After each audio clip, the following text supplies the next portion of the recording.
Now, welcome to Let's Talk Some Tales of the Jedi, which means we'll be reading and kind of responding to some of the comments left on both of the reviews for the Dooku and Ahsoka arcs, which also means if you have not seen those arcs and you don't want anything ruined, it's a good time to click away. Alright, so since we have both stories to cover, I say we waste pretty much no time here and get right to the comments, and we'll start with the Dooku arc. Our top comment for the Dooku arc comes from Aiden Torres. I loved the Dooku arc. The scene where he was reminiscing about Qui-Gon in the tree was legit one of the most heartbreaking scenes I've seen in Star Wars in years. It was really good. It was. To see how he felt about his old Padawan. Even a Jedi like Dooku who you feel is more detached. But he's not. He cares very deeply. Yeah, he loved him almost like a son. I think most Padawan kind of master relationships become something akin to a father-daughter or a brother-sister. They all become They're more like a family, than just... yeah. Yeah, exactly. I think that is their equivalent of having a family. And it's got to be hard, no matter how much you train yourself, when you lose a son, essentially. You're going to be heartbroken. Even Dooku, who oftentimes is kind of shown as very aloof and, a dark sider, obviously, in the end...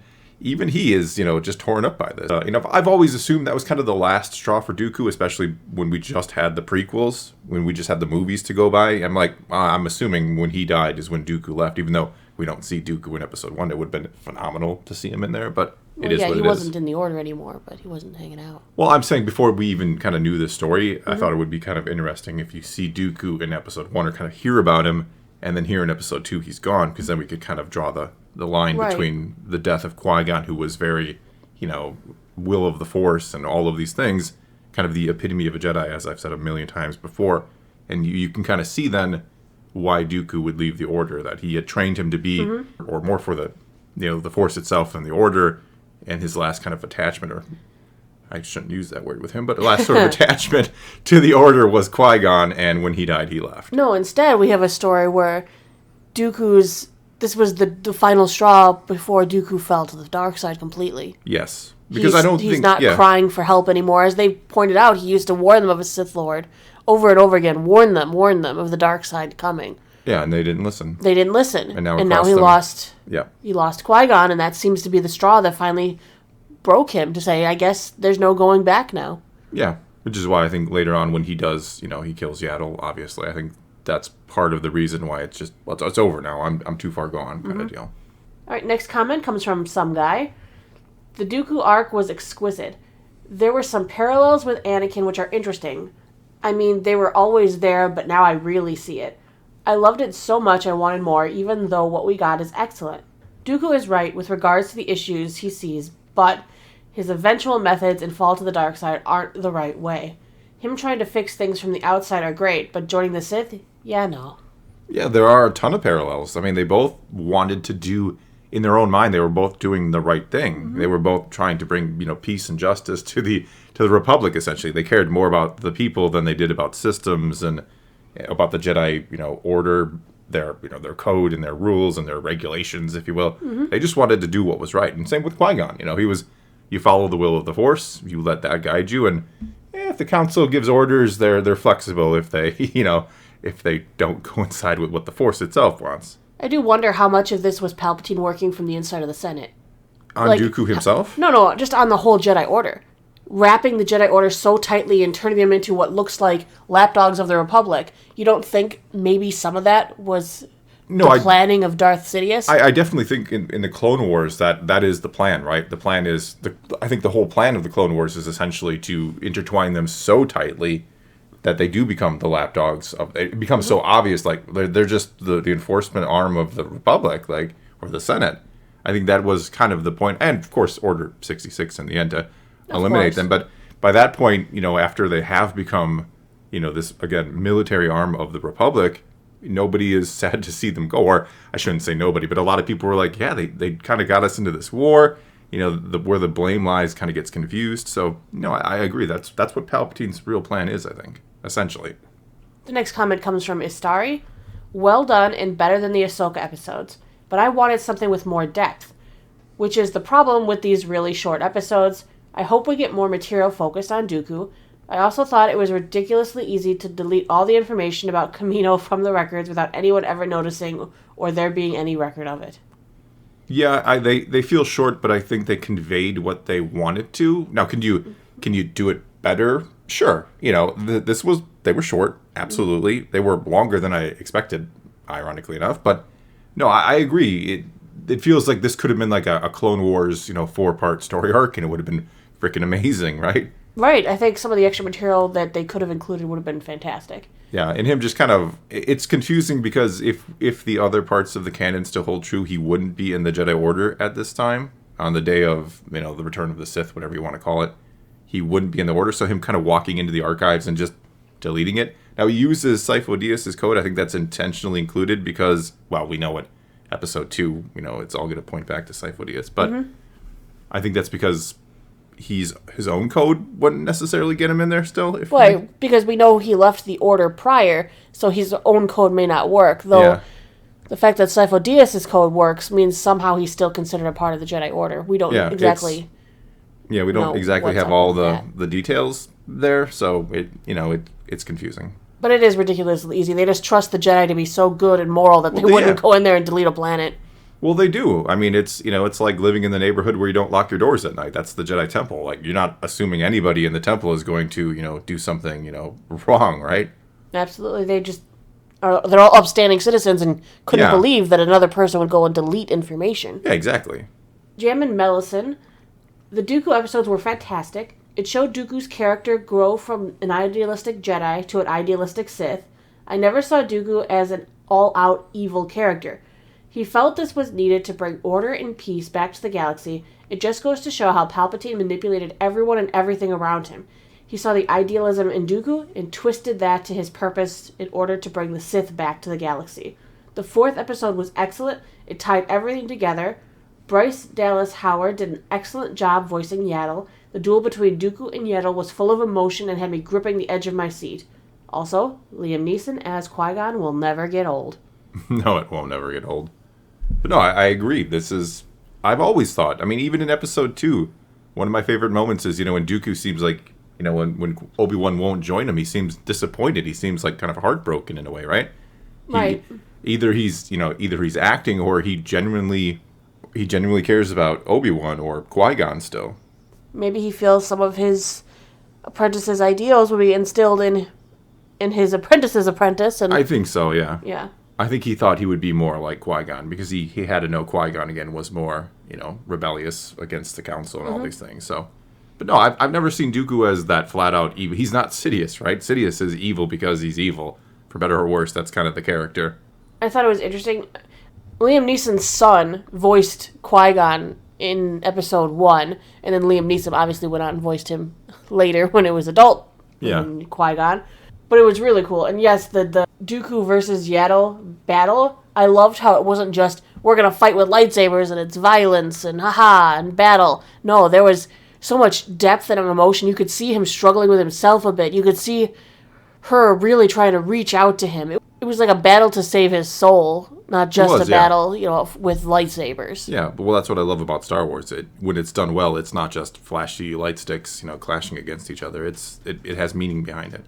Last comment from McLean Musick. Does anyone else think it's interesting how these episodes go perfectly with a parallel line in Attack of the Clones? When Ki-Adi-Mundi tells Senator Amidala he's a political idealist, not a murderer, followed directly by Windu saying, "You forget, my lady, that Dooku was once a Jedi. He couldn't murder anyone. It's not in his character." Yeah, they have... Again, it goes back with him still being able to visit the temple, assuming, again, those other stories hold up, and he is not in the Order at this time, that he left about 10 years before the events of Episode 1. They have no reason. They still believe he is, a good person. He just left the Order. Mm-hmm. And according to the books, he left the Order for a pretty good cause, basically his home world, to sum it up very quickly.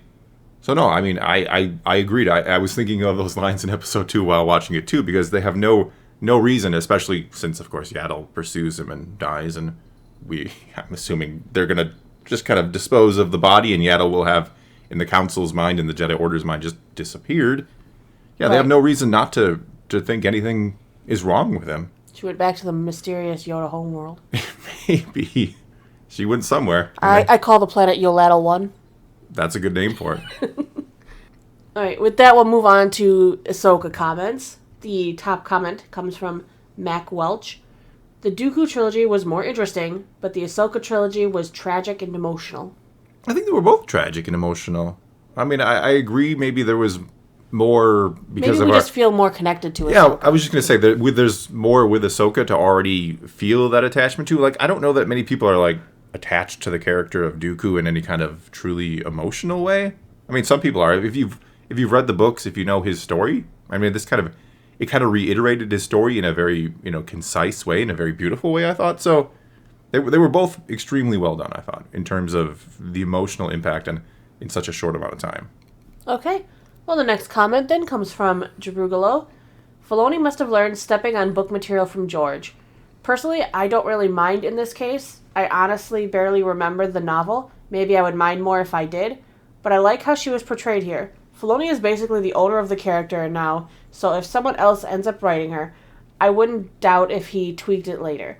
Same with how JJ implies she's dead at the end of Rise of Skywalker, but Filoni immediately discredited that claim. No, I don't really have a problem with his attachment and desire to see the character handled the way he wants. I mean, it is his character. I get that. Right. My only gripe is, and there were a lot of people bringing this up in the comment, like, oh, it's just the books or the comics. Get over it. They don't matter. The problem is, again, that they said they didn't matter. It's kind of a precedence more than an exact. Thank you. Yes, that's the best way to put it. It's you set a precedence where you're just going to delete them or retcon them or Filoni them whenever you want. Well, and Filoni did greenlight that book. Yeah, he worked with the author about what the story would be and decided later to go and flesh different and conflicting details out. Yeah. I mean, that's almost like if Filoni would have made an episode and then later went, nah, I like this idea better, and retold it in a different medium. It's just very odd to me that he wouldn't go after some of the better details from the book. You could kind of say this is an abbreviated version of the book, an extremely abbreviated. It has the basic structure of the book. We kind of talked about that in our review, too. You could say this is just the story told, in fast forward, basically. I know. I missed the part where she's constructing her lightsabers, her new lightsabers, subconsciously along the way. Yes. Like, she doesn't even know why she was gathering these components. The Force would tell her, and she'd pick up a random scrap of something here and there. And eventually, once she purified the crystal, she realized she had been collecting components to build her new sabers. Yeah. And I thought that was really cool that the Force had been guiding her the whole time. That's something I would have liked included. And having it cut out means, well, now we don't really know where the lightsabers come from. Unless that's kind of the point. This is you could say it still happens even in this, the story we got in Tales of the Jedi, but right. It was well done. It was a very good book, which is the real problem. The next comment comes from Garrett. The Ahsoka episodes were good, but they were just that. The Dooku episodes were fantastic and added a lot to his character. I wish the entire season had focused on him, because the Ahsoka stuff didn't really do anything for her character. It just showed us more stories starring her, which we'll have more of next year with her show. This show should focus more on characters who haven't had their stories told, in my opinion. I agree, and that doesn't mean I didn't like the Ahsoka stuff, but she did have the entire Clone Wars. She's been in Rebels. She's going to have her own series. Maybe she didn't need 3 episodes. Yes, I mean, it's not that I didn't enjoy it. Like, people are immediately going to jump like, oh, you didn't like it, you hate Ahsoka. Dude, I love Ahsoka. She's one of my favorite characters, and that's coming from someone who remembers watching the Clone Wars movie and thinking, my God, what is this character doing in here? She's terrible. Mm-hmm. And over the course of it, by the end, when she's leaving the Jedi Order, I'm almost in tears because I fell in love with the character. At the very least, they could have cut off episode 1 with the birth one, Life and Death. Yeah. I think that one was the least enjoyed of the 3 Ahsoka episodes. It puts this weird implication that, like, from birth, Ahsoka she's been Jedi, as the episode itself says. Yes, she's strong with the Force, but, I've seen a lot of people kind of saying, well, you're just complaining about this for X reason or that, but had Luke, at the age of 1, wandered off into the deserts of Tatooine and rode home on a wild Mastiff, I would have probably made a 20-minute video talking about how stupid that was. I think you and I had a conversation that a character who I could have seen this with was Ezra. Because Ezra has that, He had a natural connection to the living Force, to creatures. We saw that over and over again throughout Rebels, so that story arc could have made sense if they had someone like Ezra doing it. Having Ahsoka do it when she's never really done this throughout like the entire Clone Wars. We don't see her like bonding with a bunch of animals along the way. No. So this just seems to come out of left field a little bit. I think maybe if you're going to drop an episode, drop that one and give us a different character. The animal like picks her up gently enough by the shirt. Oh yeah, we talked about that too. I mean, I love Ahsoka. Animal so hungry. It's not going to gently carry its food off, making sure it's still alive. It's going to just grab it any way it can and run off. Yes, I love Ahsoka. Spare me in the comments from trying to say I love her there's some kind of reason why I don't think she should be as powerful. No, she's powerful. She's a great Jedi. Saying the episode was written poorly. I have nothing but love for Ahsoka, but I think it's a bit much. I think they could have dropped that episode and given us a different tale from a different Jedi. Yes, I absolutely agree. All right, next comment comes from Crane1138. On the subject of Filoni, do you think he would have greenlit Andor? I will answer this very quickly, or you can answer it too, of course. I don't think so. No? You don't think so? I don't think so. Not the way it is. Not the way it is, no. And Ahsoka would have shown up. She absolutely would. And she could show up. Like, that would have been fine. Because she is the first Fulcrum. She is the first Fulcrum, according to her book, which is no longer canon. But yes, she is the first Fulcrum agent. So I don't think Filoni would have greenlit it as is. Filoni likes to stay very true what he considers as George's visions. And George never said he was inspired by spy movies and thriller movies. He liked like westerns and samurais, and so this tone and style, I don't think is the exact tone and style that would have happened had Filoni made it instead. No, which isn't to say I think Filoni doesn't like it or doesn't agree with it. I just don't think he himself would have been like gung-ho about something like this. Yeah, and plus he may not like that much murder. Yeah, it's just a different whole take on Star Wars. And I've said it before, I get the people who don't like it for not feeling like Star Wars, but to me it's fantastic. Next comment comes from James Huffman. That Inquisitor was amazing. I loved his look and how he dug his saber through the earth. Yeah, can we get a Tales of the Inquisitor for him? Oh my goodness, I'd love to see Tales of the Inquisitors. I think that would be really cool. I mean, I think you can expand on this. Yeah, we saw some of that in the comics. Yeah. Expand on this idea, and you can do Tales of the Jedi more, sure, or more of it. But let's get Tales of the Sith, Tales of the Inquisitors, Tales of the Bounty Hunters, or whatever it might be. My next comment comes from Cow Carrot. I liked the Ahsoka trilogy, but let's be real, I don't need to see baby Ahsoka. I can live without that episode. Oh, I said that. My favorite was Ahsoka training, since it explains how she was able to survive Order 66, and that last episode was decent too. But I would have preferred to see how she became Fulcrum, since we already saw her going through a I don't want to fight anymore arc in the final season of the Clone Wars. It felt a little bit redundant, in my opinion.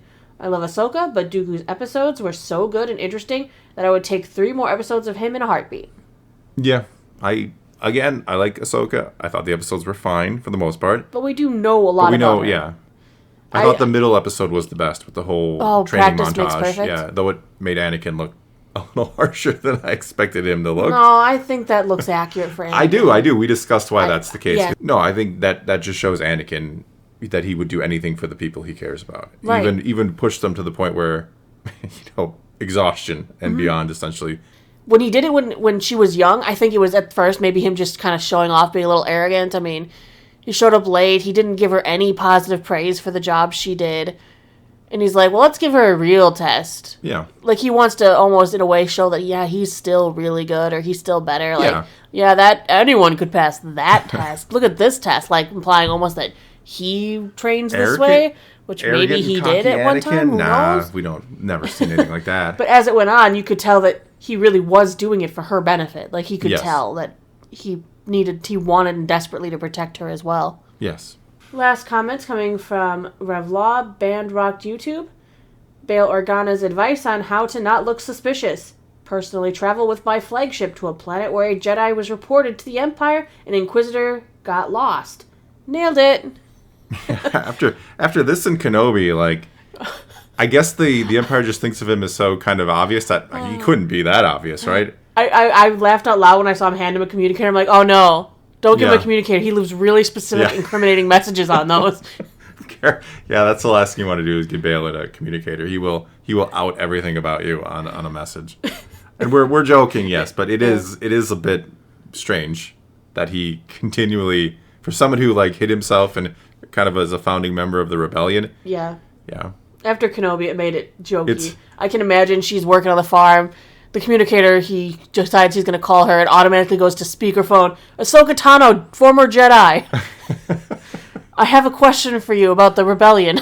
Everyone's like, what now? I hear Dedra's voice in reverse here where she says it's too random to be random. No, this is so random it has to be random. There's no way you could be continually making mistakes like this if you were a true rebel. Right, So he shouldn't have... He's playing 4D yeah. chess is what it is. Like, if I just make it so obvious that I'm a member of the rebellion, they'll be like, well, he couldn't be. He couldn't be that dumb, right? Right? And they only sent one Inquisitor. When they lost contact with him, nobody else came. Yeah, except for Bail Organa, and then Ahsoka was gone, or whoever he was after. Because, Inquisitors aren't competitive or anything. That if one of No. them's like, I'm going after the Jedi, that like 6 others aren't like, I'm going Well, too. I want to go too. I want to fight a Jedi. No, you really don't, because Inquisitors cannot hold a candle to Jedi, but No, they don't know that. They can try. They think so. I mean, they can to some degree, but not really. He should have just saber-coptered out of there. He should have. Absolutely. Should have saw, oh, it's Ahsoka? Oh, I'm out. Sabercopter. We're joking. Please don't ever Sabercopter again. Never again, please. All right. Well, that is all we got for you this time. So take to the comments below. Tell us what you think of Tales of the Jedi. Do you want to see more of this? Did you enjoy these 2 arcs? Or do you think it should have just been a Dooku arc? Or maybe just a longer Ahsoka arc that kind of delved into the book? Dooku arc. Whatever the case may be, leave your comments below. Let's talk some Star Wars. And until next time, thanks for watching.